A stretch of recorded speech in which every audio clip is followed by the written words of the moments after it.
Hello friends, कैसे हैं आप सब। मेरा नाम है श्रेया और आपका स्वागत है मेरे यूट्यूब चैनल स्वीट ड्रामा में।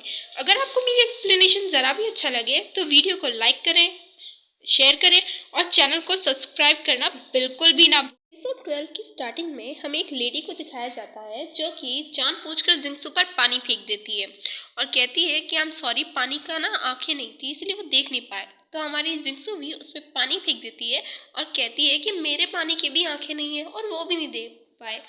और दोनों के बीच ना झगड़ा होने लगता है।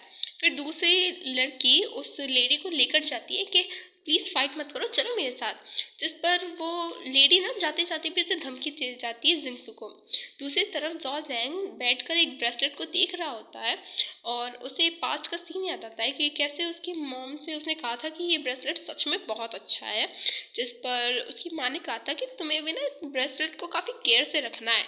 जब तुम अपनी सोलमेट से मिलोगे ना तब तुम मुझसे ये ब्रेसलेट दोगे और तुम्हें ना उस ब्रेसलेट को उसे हिफाजत से देना है। और जिस पर जॉर्जन पूछता है कि ये सोलमेट क्या होता है। तो उसकी मॉम कहती है एक ऐसा इंसान जो आपको हमेशा प्रोटेक्ट करना चाहता है और जब तुम ऐसी लड़की से मिलोगे ना तो तुम उस लड़की का काफ़ी अच्छे से ध्यान रखना, जैसे तुम्हारे फादर मेरा तुम्हारा कितने अच्छे से ध्यान रखते हैं। फिर जॉ जैंग टैंग हाई को बुलाता है और कहता है मुझे ये जिंगसू को देना है, तो मेरी हेल्प करो। जिस पर टैंग हाई से कुछ कहने वाला होता है तो जब जॉ जैंग उसे काफ़ी गुस्से से देखता है तो वो चुपचाप चला जाता है। तब उसे वहीं पर जिन आ रही होती है, काफ़ी सच सवर के। फिर टैंग हाई कहता है कि आप यहाँ पे क्या कर रही हैं मिस जिन, और मैं ना अपने सेकंड मास्टर का लव टोकन, प्यार की निशानी मिस जिंगसू को देने जा रहा हूँ और मुझे ना काफ़ी जल्दी है और आप जाइए। तो फिर जिन कहती है जिंगसू तुम दोबारा मेरी लाइफ में आ गए। और फिर टेंग हाई जिंगसू के पास जाता है और कहता है मैं आपको ही ढूंढ रहा था भाभी जी, और सेकंड मास्टर ने ना ये गिफ्ट आपको दिया है। और जिस पर जिंगसू कहती है मैं इस गिफ्ट को नहीं ले सकती क्योंकि जिस फीलिंग से वो मुझे ये गिफ्ट देना चाहता है वो मैं एक्सेप्ट नहीं करने वाली। और जिस पर टेंगा कहता है प्लीज़ आप ये एक्सेप्ट कर लीजिए, आप जानते हैं ना सेकंड मास्टर का टेम्पर, अब मेरी छोटी सी ज़िंदगी को आप क्यों मारना चाहते हैं, प्लीज़ बचा लीजिए, आप ये डील कर लीजिए। और टेंगा जिंगसू को ज़बरदस्ती वो गिफ्ट देकर बाहर से भाग जाता है और जिंगसू चिल्लाते रह जाती है। जिंगसू नियांग रेजिडेंस के बाहर जॉर्जन को वो गिफ्ट रिटर्न करने आती है लेकिन वो नहीं कर पाती। तभी से जिन मिलती है और कहती है कि मुझे ना तुमसे बात करनी है। जिन और जिंगसू एक जगह पर बैठे होते हैं और जिन कहती है कि मैं ना कोइंसिडेंटली तुमसे नहीं मिली हूँ, मैं काफ़ी टाइम से तुमसे बात करना चाहती थी, तुम्हें फॉलो करना चाहती थी। जो मिंगी होती है ना, मैं उसे हमेशा दी की तरह ट्रीट करती हूँ, लेकिन जब मुझे पता चला वो आपको इतना बैड ट्रीट करती है तो मैं भी उसी तरीके से आपको ट्रीट करने लगी। और काफ़ी चिकनी चुपड़ी बातें करती है। तो जिंगसू कहती है अब तुम ऐसी बात क्यों कर रहे हो। जिस पर जिन कहती है कि आप जानती है मिंग ह्यूदी ने कितना हार्डशिप किया है, वुमेन होने के बाद भी वो नहीं चाहती थी कि आप भी ऐसा हार्डशिप करें। वो चाहती थी कि आप वापस अपने घर चले जाएं और काफ़ी अच्छे से रहें, आप उनकी तरह स्ट्रगल ना करें शंघाई में। और काफ़ी अच्छे से अच्छी बातें कर रही होती है, उसे बटरिंग कर रही होती है। और फिर वो बातें बातों में वो ब्रेसलेट लेती है और कहती है ये ब्रेसलेट तो काफ़ी सुंदर है, क्या मैं आपसे 2 दिन के लिए ये ले सकती हूँ। जिस पर जिन सब कहती है ठीक है। तो जिन कहती है मैं इससे फ्री में नहीं ले रही और अब से ना हम काफ़ी अच्छी सिस्टर हैं। जिन उस ब्रेसलेट को सीधा मिंगयू के पास ले जाती है और कहती है कि जब मैं नियांग रेजिडेंस में थी तो मैंने इस ब्रेसलेट को रिलेटेड काफ़ी स्टोरी सुनी थी कि ये सेकंड मास्टर की मॉम की आखिरी निशानी है और जो सेकंड मास्टर है ना इसे एक ट्रेजर की तरह ट्रीट करते हैं। तो उन्होंने ना ये जिंगसू को क्यों दे दिया जिंगसू को। जिस पर मिंगयू भी कहती है कि हाँ उन्हें जिंगसू को ऐसा नहीं देना चाहिए और जिंगसू ने काफ़ी कैजुअली जिन तुम्हें दे दिया है और ये काफ़ी बुरा है। जिस पर जिन कहती है आप जिंगसू को पनिशमेंट देने की कोई प्लानिंग कर रही हो क्या। जिस पर मिंगयू कहती कि उसे अकेले आने दो ताकि हम फ़ायदा उठा सकें। तो ना सेकंड मास्टर के लिए कैनिस्टर ले जाओ और उन्हें देते समय ये ब्रेसलेट ज़रूर पहन के रखना।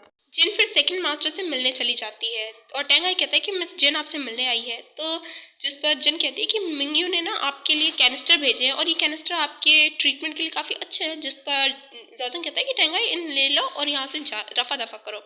जिस पर जिन कहती है मुझे आपसे प्राइवेट में बात करनी है, मैं आपसे माफ़ी मांगना चाहती हूँ उस दिन के लिए। और जॉर्जन कहता है कि तुमने बात पूरी कर ली हो, अगर तुमने बात पूरी कर ली हो ना तो चली जाओ यहाँ से। जिस पर वो जिन फिर से माफ़ी मांगने लगती है और जॉर्जन की नज़र उस ब्रेसलेट पे पड़ती है और कहते हैं तुम्हारे पास ये ब्रेसलेट कहाँ से आया। जिस पर वो कहती है कि मैं ना जिंगसू की फ्रेंड हूँ, वो मुझे यूं ही स्ट्रीट में मिल गई थी और उसने मुझे यूं ही दे दिया इससे बिना किसी चीज़ के। और जोजंग उससे खींच के निकाल रहा होता है और जिन को काफ़ी पेन हो रहा होता है और वो कहता है चुपचाप चली जाओ जिन यहाँ से, और जिन भी अपनी समझदारी वहाँ से जाने में ही समझती है। फिर जोजंग उसके पास आता है, जिनसू कहती है तुम यहाँ पे क्या कर रहे हो, और जोजंग कहता है तुम्हारी हिम्मत कैसे हुई मेरे ब्रेसलेट को किसी और इंसान को देने की। और जिंगसू जोजंग से कहती है तुमने ये ब्रेसलेट मुझे दिया तो अब ये मेरा हुआ, मैं इसके साथ जो कुछ भी चाहूँ कर सकती हूँ। जिस पर जोजंग इस पर गुस्सा होता है और कहता है तुम इस ब्रेसलेट का मतलब भी जानती हो और तुम कैसे किसी इंसान को ऐसा दे सकती हो। जिस पर जिंगसू कहते हैं तुम क्या सोचते हो तुम पैसे से कुछ भी खरीद सकते हो। जिस पर जोजंग वो फ्लावर उठाता है और कहता है ये तुम्हें सेकंड मास्टर ने दिए थे और तुम इसे हमेशा अपने हाथ में रखा हुआ था। जोजन कहता है कि मैंने तुम्हें इतना सीरियस होकर एक ब्रेसलेट दिया था और तुमने उसे एकदम कबाड़ की तरह किसी और को दे दिया। और इतना गुस्सा कहने के बाद जोजन वहाँ से चला जाता है और जिंगसू बैठ कर रोने लग जाती है। अरे जिंगसू मैडम आपने काम ही ऐसा किया है रोने लायक, तो बेचारा भी क्या करे। फिर जिंगसू जोजन के पास आती है, कहती है वो ब्रेसलेट कहाँ है, तुम मुझे वो ब्रेसलेट अभी दो। जिस पर टैंगहाई कहता है कि मिस जिंगसू सेकंड मास्टर को ना अभी कुछ अच्छा फील नहीं हो रहा है, आप और कुछ बोलने वाला होता है तभी जोजंग उसे वो ब्रेसलेट दे देता है। जिंगसू कहती है कि अब ये ब्रेसलेट मेरा है तो मैं इसके साथ कुछ भी कर सकती हूँ। तो जिस पर जोजंग भी हाँ कहता है और जिंगसू उस ब्रेसलेट को ना तोड़ देती है। जोजंग उस ब्रेसलेट को तोड़ता हुआ सिर्फ देख सकता था और जिंगसू उसे सुनाकर वहाँ से चली जाती है गुस्से में। फिर हमें दिखाया जाता है कि जिंगसू के जाने के बाद जोजंग अपने घुटनों के बल बैठता है और जो उस ब्रेसलेट के टुकड़े थे उन्हें कलेक्ट करने लगता है और वो काफ़ी अपसेट रहता है और अपनी मदर की कही हुई बातों को याद कर रहा होता है। जिंगसू अपने घर आती है और देखती है कि उसके जितने भी बिस्तर थे वो सारे गीले हुए थे और उसे घूम फिर कर शक आता है कि ज़रूर जोजंग ने ना मुझे बुली किया होगा, उसने मेरे आने से पहले ही मुझे बुली कर दिया, उसने मेरे पूरे बिस्तर गीले कर दिए और मैं ना अब यहाँ पे नहीं रह सकती। जिंगसू नए घर ढूंढने के लिए किसी आदमी के पास जाती है और एक रूम देखती है और जब वो पूछती है कि इसका मंथली रेंट क्या है तब वो आदमी बताता है कि $5 इसकी मंथली रेट है। जिस पर जिंगसू कहती है कि मैंने ना अभी अभी जॉब ज्वाइन किया है और मैं सिर्फ आपको $1 ही दे सकती हूँ एज अ मंथली रेट। जिस पर वो आदमी कहता है आप मजाक कर रही हो क्या, $1 में क्या होता है, आप जाइए कहीं और जाके घर ढूंढ लीजिए। और जिंगसू फिर से एक रूम ढूंढने के लिए निकल जाती है। फिर उसे बीच में एक आदमी मिलता है और वो पूछता है कि आप कोई रूम ढूंढ रहे हो क्या, मेरा घर ना पास में ही है, मैं आपको बता सकता हूँ एक रूम। जिस पर वो कहता है चलो जल्दी आओ, बस थोड़ी दूरी है। और जिंगसू भी उसके पीछे पीछे आती है। फिर वो एक रूम को आकर देखती है और वो आदमी पूछता है आपको ये रूम कैसा लगा, और वो रूम ना काफ़ी ज़्यादा अच्छा होता है, काफ़ी सेटल होता है। और वो जिनसे पूछती है कि आप मंथली कितना लोगे इस रूम का। जिस पर वो आदमी कहता है कोई प्रॉब्लम नहीं है पैसे वैसे की, आप ना सिर्फ इस रूम को बढ़िया रखिएगा, आप अपने घर की तरह रखिएगा। जिस पर जिनसे कहती है कि मैं ना आपको हर महीने सिर्फ $1 ही दे सकती हूँ। जिस पर वो आदमी कहता है $1 तो कम है, लेकिन क्या है ना मेरा हार्ट काफ़ी अच्छा है इसलिए आप रह सकते हैं। और जिनसे वहाँ पे शिफ्ट हो जाती है और वो अपनी ड्रेस रात को चेंज कर रही होती है और जो आदमी यहाँ पे लाया होता है जिंगसू को, वो उसे पर्दे के पीछे से देख रहा होता है। जिंगसू को भी रियलाइज हो जाता है तो वो एक गमला उठाकर उस इंसान के ना मुंह पे मारती है और वो गमला सीधा लगता है उसकी नाक पर। क्या निशाना है जिंगसू का। और फिर वो आदमी बाहर आता है तो जिंगसू कहती है कि तुम यहाँ क्या कर रहे हो, और फिर वो ना जिंगसू के साथ बदतमीजी करने लगता है। तो जिंगसू ना उसे एक जोरदार किक मारती है जो कि उसके, और वहाँ से भाग जाती है। फिर वो बाहर घूम रही होती है। फिर वो सोचती है अब मैं क्या करूँ, कहाँ जाऊँ मैं, ना तो मेरी सिस्टर मुझे यहाँ शंघाई में चाहती है और अन्ना भी तो जा चुकी है, अब मैं जाऊँ तो जाऊँ किसके पास। तभी जिंगसू को उस स्ट्रीट पर एक आदमी मिलता है और वो आदमी पूछता है तुम यहाँ क्या कर रही हो। और जिंगसू को याद आता है कि ये आदमी वही होता है जो उसे उस कंपनी में लेके गया था। और जिंगसू कहती है सॉरी लेकिन मैं ना आपका नाम भूल गई। तो वो आदमी कहता है अरे मैं तो आपको नाम बताना ही भूल गया, मेरा नाम ना जुआंग मा है और आप अभी भी उस कंपनी में काम कर रही है क्या। और आप इतना लेट हो गया है, आप यहाँ पे कर क्या रही है? जिस पर वो आदमी कहता है कि कुछ हुआ है क्या, आपको किसी ने बुली किया है?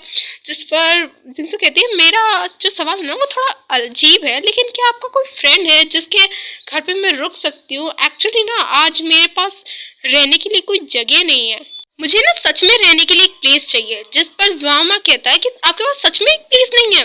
फिर ज्वामा सुबह उसे एक घर में लेके जाता है और वो घर का गेट खोलकर कहता है जल्दी आओ जिंसू, जल्दी अंदर आओ।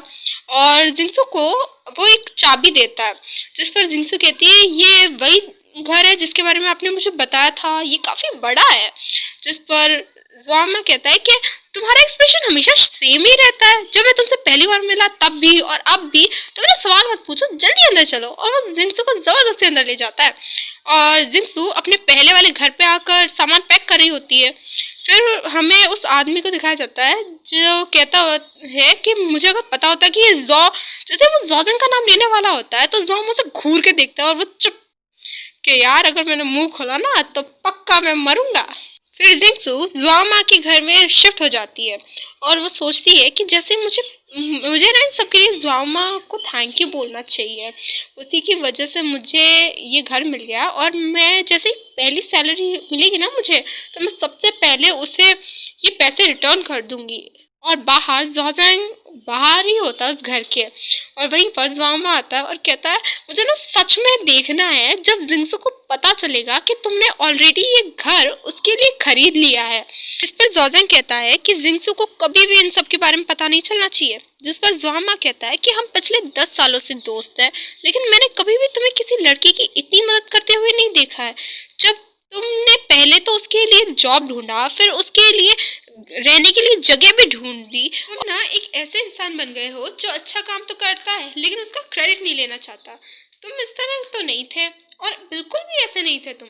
और मैंने ना कभी तुम्हें किसी वुमेन के लिए इतना केयर करते हुए नहीं देखा। मैं सिर्फ देखना चाहता हूँ, अगर तुम देखना ही चाहते हो उसे तो जाओ और देख लो, तुम इतना कंफ्यूजन क्यों क्रिएट कर रहे हो उसके लिए। जिस पर हमारा जोजांग कहता है कि तुम इतनी बकवास कर क्यों रहे हो ज्वामा, और मैं ऐसा कुछ चाहता नहीं हूँ।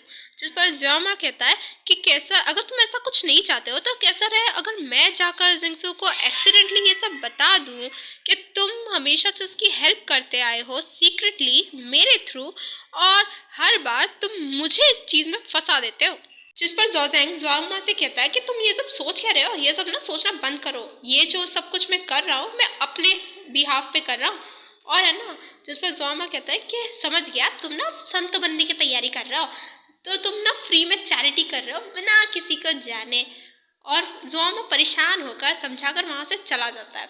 और जोजांग जिंसू की खिड़की पर है ना निहार रहा होता है और कह रहा होता है कि तुम्हें ना मेरी वर्ल्ड में रहना पड़ेगा हमेशा, जिंसू तुम मेरे पास ही रहोगी।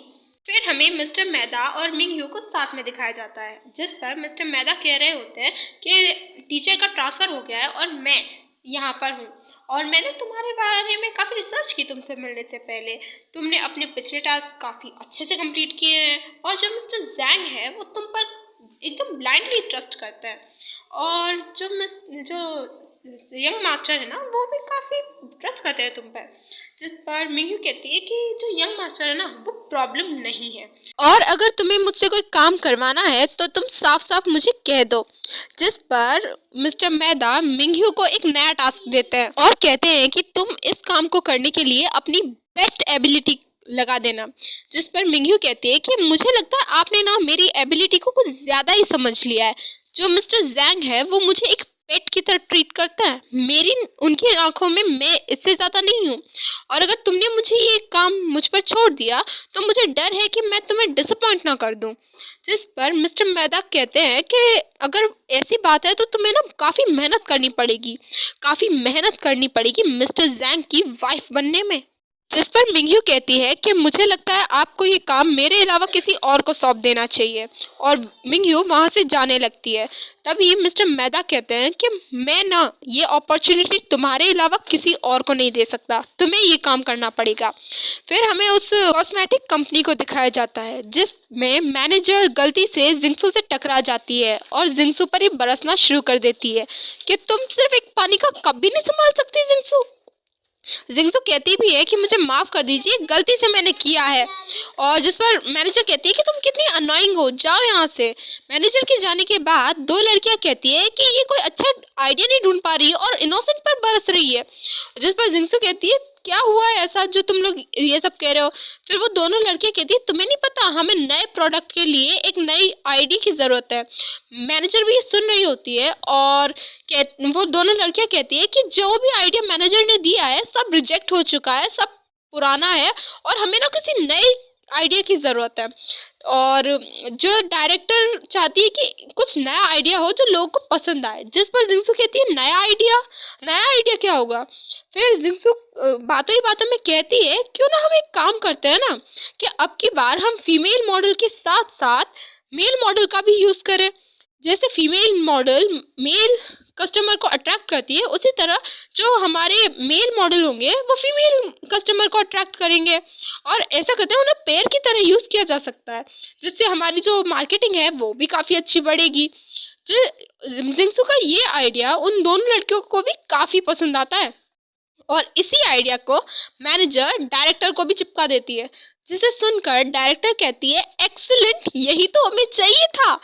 और कहती है कि मुश्किल ये है, जिस पर हमारी मैनेजर भी तारीफें लूटने में पीछे नहीं रहती और वो कहती है थैंक यू डायरेक्टर, आपने मेरी तारीफ की। लेकिन डायरेक्टर के लिए सबसे बड़ी बात है कि इसके लिए चुना किसे जाए। तब मैनेजर सभी लोगों का नाम बोल देती है, मिस्टर जैंग, जॉजैंग, जिस पर जो सभी फेमस थे शंघाई में। फिर डायरेक्टर ही कहती है कि क्यों ना यंग मास्टर को चुना जाए, वो एक प्ले बॉय है और फेमस भी है। और फिर कहते हैं कि फीमेल मॉडल के लिए मिंगह्यू को सिलेक्ट करते हैं, लेकिन मिंगह्यू को मनाना आसान नहीं है। मैनेजर कहती है क्यों ना हम ये काम जिंगसू को दे दे, वो उनकी छोटी बहन है। जिस पर डायरेक्टर कहते हैं ये सब तो रूमर्स हैं, लेकिन हम एक बार जिंगसू को ट्राई करने दे सकते हैं। मैनेजर जिंगसू को आकर बताती है कि उसे नए प्रोजेक्ट का रिप्रेजेंटेटिव बना दिया गया है। और जिंगसू कहती है क्या, जिस पर मैनेजर कहती है कोई बड़ी बात नहीं है तुम्हारे लिए, और तुम्ही ने तो ये मेल फीमेल मॉडल का आइडिया दिया था। और डायरेक्टर तुम्हें एक चांस देना चाहती है तुम्हारी पिछली गलती के जगह पर, और अगर तुमने ये काम सक्सेसफुली कर दिया तो तुम्हें इसके क्रेडिट भी मिलेगा। जिस पर जिंगसू को मानना ही पड़ता है कि मैं ये रिस्पॉन्सिबिलिटी अंत तक निभाऊंगी। जिंगसू ने ये कह तो दिया था, लेकिन वो बाद में बहुत टेंस्ड होती है। सुबह मिंगह्यू अपनी टी इंजॉय कर रही होती है, तभी उसे एक लेटर मिलता है जो कि खून से लिखा होता है। चाइना में भी ये पागलपन चलता है। तभी मिंगह्यू जिन को बुलाती है और कहती है कि ये लेटर कहाँ से आया है। तब जिन कहती है कि ये तो पोस्टमैन डिलीवर करके गया है। और फिर वहाँ पर एक लेडी आती है और कहती है कि मैडम मिंगह्यू आपसे कोई मिलने आया है। तब मिंगह्यू कहती है कौन आया है मुझसे मिलने, और वो कोई और नहीं हमारी प्यारी जिंगसू होती है और कहती है हेलो मिंगह्यू दी। फिर हमें उन तीनों को साथ में दिखाया जाता है, जहाँ पर हमारी जिंगसू अपने उस न्यू प्रोजेक्ट के बारे में बता रही होती है कि मैं उस प्रोजेक्ट की रिप्रेजेंटेटिव हूँ और आपको एज अ मॉडल हायर किया जा रहा है। जहाँ पर मिंगह्यू कहती है कि मुझे ना तुम्हारे प्रोडक्ट के बारे में जानने में कोई इंटरेस्ट नहीं है और ना मैं जानना चाहती हूँ, और ना मुझे इस प्रोडक्ट के लिए मॉडलिंग करने की कोई ज़रूरत है। और जिस पर जिंगसू कहती है कि मुझे लगता है आप उस प्रोडक्ट के लिए काफ़ी सुटेबल हैं। और जिस पर मिंगह्यू कहती है जिंगसू को ना बाहर का रास्ता दिखाओ। फिर जिंगसू कहती है कि आप ना जब भी टाइम मिले आप ज़रा एक बार सोच लीजिएगा इसके बारे में। तब जिन कहती है तुम्हारा हो गया हो तो जाओ यहाँ से, निकलो। फिर जिन कहती है कि इस लेटर के बारे में सेकंड मास्टर या मिस्टर जैंग को बताएं। जिस पर मिंगह्यू कहती है इसकी कोई ज़रूरत नहीं है, मुझे लगता है ये कोई प्रैंक होगा। फिर हमें जिंगसू को दिखाया जाता है जो कि यंग मास्टर से मिलने आई होती है और कहती है कि मुझे ना आपसे ज़रूरी बात करना है किसी इशू में। और मन में सोचती है कि अगर आपने भी मिंगह्यू दी की तरफ रिजेक्ट कर दिया तो। और मॉडलिंग का नाम सुनते ही मिस्टर जो यंग मास्टर उनका मुंह खुला का खुला रह जाता है। लेकिन उसने वो कहता है कि मैं तुम्हारे लिए ये ज़रूर करूँगा क्योंकि तुमने मुझ पर एक फेवर किया था और मैं तुम्हें वो फेवर रिटर्न करूँगा। जिस पर जिंगसू कहते हैं आप तो मान गए लेकिन आपकी पार्टनर नहीं मानी। जिस पर यंग मास्टर कहते हैं किसने मुझे मना किया, कौन वुमेन है शंघाई के अंदर जो मेरे साथ काम नहीं करना चाहती। जिस पर जिंगसू कहती है आप ना फिक्र मत करो, मैं उस लेडी को भी ज़रूर मना लूँगी, मैंने ना अभी तक हार नहीं मानी है। फिर हमें दिखाया जाता है कि मिंगह्यू उस लेटर को देख रही होती है जिसमें उसके लिए लव कन्फेशन होता है, और वो उस पेपर को लेकर और जो प्रोजेक्ट का पेपर था उसे फेंक देती है। तभी उस प्रोजेक्ट के पेपर पर मिंगयू की नज़र आती है और उसमें यंग मास्टर का नाम देखकर वो भी तैयार हो जाती है। दूसरे जिनसू डायरेक्टर को कहती है कि मैंने आपका काम कर दिया है और कल वो लोग अपने क्लोथ्स भी ट्राई कर लेंगे। जिस पर डायरेक्टर कहती है कि अब की बार ना तुमने काफ़ी हार्ड वर्क किया है जिनसू प्रोजेक्ट में, और फिर कहती है कि अगर तुम्हारे पास कोई और काम ना हो तो क्या तुम इसे बताओ प्रिपरेशन कर लो इस सब की। जिस पर जिंगसू उन्हें थैंक यू बोलकर वहाँ से चली जाती है और जाते हुए कहती है कि थैंक यू मिंगयू दी, आपने फाइनली इस प्रोजेक्ट के लिए एग्री हो गए। दूसरी तरफ मिस्टर मेहता एक मिस्टर टकली, मैंने मिस्टर टकला ही कहूँगी, उन्हें किडनैप कर लेते हैं और कहते हैं, वो टकला कहता है कि आप मिंगयू को जानते हैं, अब तो मैं क्या उनसे मिल सकता हूँ, मैंने ना उन्हें देखे हुए काफ़ी टाइम हो गया, मैं उन्हें काफ़ी मिस कर रहा हूँ। जिस पर मिस्टर मेहता कहता है ऑफ कोर्स तुम मिल सकते हो, और है ना मैं मतलब उन्हें कोई भी नहीं देख सकता क्योंकि मिस्टर जैंग ने ना उन पे इतना पहरा बिठा रखा है, और है ना वो भी किसी को देख नहीं सकती। और सब लोग ना कहते हैं कि जिस मिंगयू ने ना सारी शादी सब मिस्टर जैंग के बताओ पावर और पैसे के लिए की है, वो फोर्सफुली, और मिस्टर टकला जी कहते हैं कि ये फोर्सफुली शादी है, मिंगयू मुझसे प्यार करती थी, वो मुझसे बहुत प्यार करती थी। जिस पर मिस्टर मैदा भी ना उसके कान भरना शुरू करते हैं और कहते हैं कि क्या तुम मिंगयू के लिए मर सकते हो, क्या तुम उससे इतना प्यार करते हो, क्योंकि अगर तुम लोग जिंदा रहोगे तो मिस्टर जैंग तुम लोग को कभी भी साथ नहीं होने देंगे, लेकिन अगर तुम दोनों मर जाओ तो तुम लोग हमेशा साथ रहोगे। जिस पर मिस्टर टकला जी भी इस बात को समझ जाते हैं और कहते हैं कि हाँ अगर हम दोनों को साथ रहना था तो हमें मरना ही पड़ेगा। दूसरी तरफ शूटिंग के दौरान यंग मास्टर मेकअप करवाने से मना कर देते हैं कि मेरे फेस को ना मेकअप की जरूरत ही नहीं है, मैं नेचुरल ब्यूटी हूँ, और एक जगह बैठ जाता है। वहीं पर जिंगसू आती है और कहती है कि अगर मान लीजिए इतनी पावरफुल लाइट आपके चेहरे पे पड़ी तो आपका जो बताओ फेस है वो अच्छे से दिखेगा नहीं, आपका गॉर्जियस दिखेगा नहीं, आप ना जरूर मेकअप करवाइए और प्लीज मेकअप करवा लीजिए, इतना चापलूसी करती है और यंग मास्टर को ले ही जाती है कि चलिए चलिए आपको काफी हार्ड वर्क करना है, और मैनेजर देख कर किलस रही होती है मन ही मन में। तभी वहां पर मिंगयू आती है और मिंगयू की एंट्री एकदम लाजवाब होती है। वहीं पर बैंक के बाहर डायरेक्टर मिस्टर जैंग से मिलती है और कहती है कि थैंक यू मिस्टर जैंग, आपने मिंगयू को हमारी एडवर्टाइजमेंट के लिए परमिशन दे दी, और मुझे पूरा यकीन है कि उनके एडवर्टाइजमेंट में काम करने से ना हमारा प्रोडक्ट सक्सेसफुल हो जाएगा। और मिस्टर जैंग कुछ नहीं कह पाते, सिर्फ ऑफकोर्स कहकर रह जाता है। शूटिंग के दौरान वो दोनों काफ़ी दूर बैठे होते हैं। तब कैमरामैन कहता है कि नहीं नहीं कुछ तो गलत है, आप दोनों थोड़ा पास आइए यार, इतना दूर क्यों है, थोड़ा करीब आइए। फिर उन दोनों को करीब आना पड़ता है। दोबारा फोटोग्राफर कहता है कि हैंडसम डूड, जरा आप इनके ना रिस्ट पर हाथ रखिए, वेस्ट पर हाथ रखिए। और जो यंग मास्टर है ना उस कैमरामैन को इतना गुस्से से देख रहा होता है कि तेरी हिम्मत कैसे है, तो मुझे कोने में मैं तुझे ठोक दूंगा। जिस पर मिंगी भी कहती है तुम इतना डर क्यों रहे हो, मैं तुम्हें कच्चा थोड़ा ना खाने वाली हूँ। और फिर जो यंग मास्टर होते हैं ना वो कहते हैं कि तुम ना अपनी आइडेंटिटी भूलो मत, थोड़ा सा है ना डिस्टेंस मेंटेन कीजिए भाभी जी। जिस पर मिंगयू कहती है कि तुमने तो कहा था तुम अपनी फ्रेंड की हेल्प करोगे, और मिंगयू जबरदस्ती यंग मास्टर का हाथ पकड़ के अपनी वेस्ट पर रख लेती है। तभी यंग मास्टर वहां से उठ खड़े होते हैं गुस्से में और चले जाते हैं। तभी फोटोग्राफर कहता है कहाँ चले गए, तब यंग मास्टर कहता है चुप रहो, मुझे ना मैं काफी थक चुका हूँ, मुझे थोड़ी रेस्ट की जरूरत है, मुझे थोड़ा आराम दो। जिस पर फोटोग्राफर कहता है कि अभी तो शूटिंग खत्म भी नहीं हुई है, तुम चले कहाँ जा रहे हो। फिर यंग मास्टर के पीछे पीछे मिंगयू भी आती है और यंग मास्टर कहते हैं कि मुझे नहीं पता क्या हुआ है, लेकिन मुझे लगता है कि तुम्हें इन सब के बारे में मेरे भाई को ज़रूर बता देना चाहिए था। वहीं पर मिस्टर मैदा भी मौजूद होता है और मिस्टर मैदा सीधा मिंगयू के पास आता है और फिर मिंगयू सेम वही क्वेश्चन करती है जो सब करते हैं कि तुम यहाँ क्या कर रहे हो। जिस पर मिस्टर मैदा कहते हैं कि मैं सिर्फ यहाँ पे अपनी कुछ फ़ोटो खिंचवाने आया था, मैं इतना हैंडसम जो हूँ, और है ना हम लास्ट टाइम तुम्हें एक काम दिया है और तुम्हें ना याद रखना चाहिए।